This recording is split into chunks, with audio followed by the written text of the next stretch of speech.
Thank you. And next we will go to Senator Budd. Thank you. Thank you, Chairman. Again, thank you all for being here. General Fenton and Mr. Jenkins, thank you both for testifying before the committee on SOF. So I was grateful for the opportunity to travel with Chairman Wicker last year to JSOC at Fort Bragg and to talk about the important work that SOF is doing not only in North Carolina but around the world.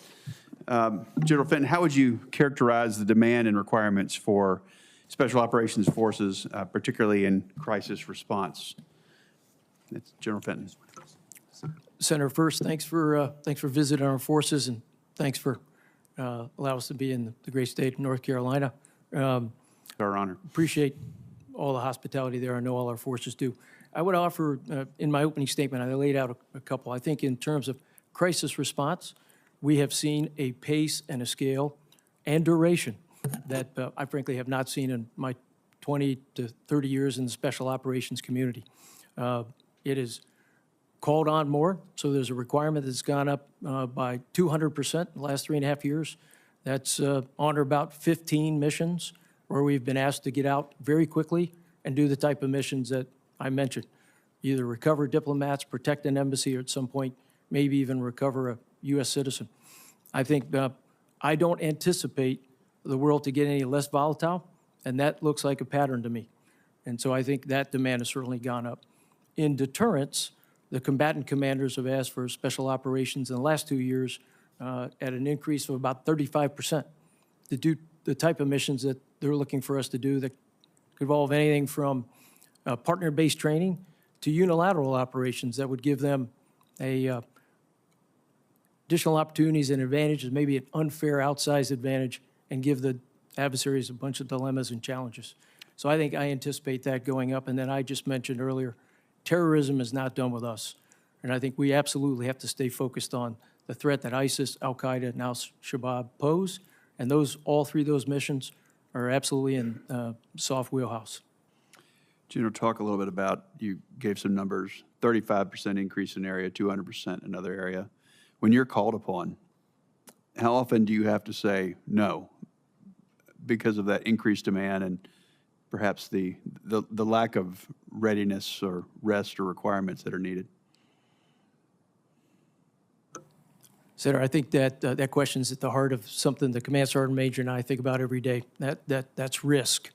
And I think in this case, that risk is a combination of operational risk. Do we have the capability and the capacity? And then for the first time, certainly in my memory, fiscal constraint risk. Can we actually do it?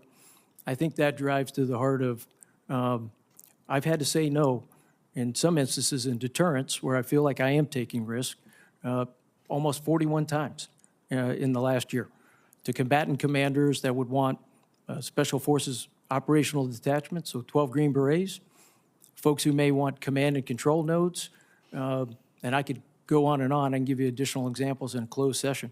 But I think it's certainly way too often. And my sense is that, first, that is risk.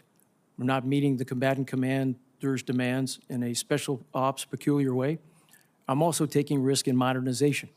And in a sense, I feel like I'm saying no to the SOCOM enterprise when we don't have the top line increase and the budget needed to modernize not only technology, but certainly our humans. So we think about education for an uncertain world. That's modernization. And on top of that, certainly even our authorities.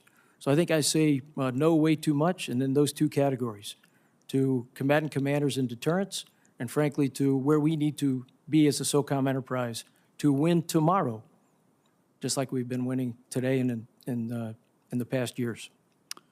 Thank you for that, and lots of other questions, either for the record or the closed session.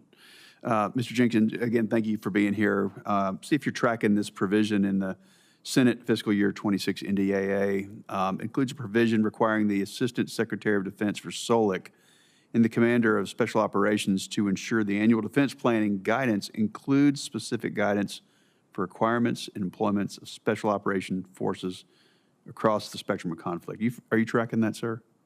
And care to elaborate? Yes, and thank you for that very much. So with our interim national defense strategic guidance, we have 3 lines of effort: defend the homeland, deter China, and increase burden sharing. And the only force that can fill in or blend across all three lines of effort there is the Special Operations Force. And in my service-like capacity, I've been able to advocate and make sure that as the defense planning guidance goes forward and now gets underway in earnest, that my peers, my counterparts, ensure that SOF is adequately and thoroughly accounted for in all three lines of effort there, and not just as an asterisk, that we play a major part. Thank you both again. Appears I'm out of time. Chairman Reed, you're recognized. Thank you very much, Senator Bud.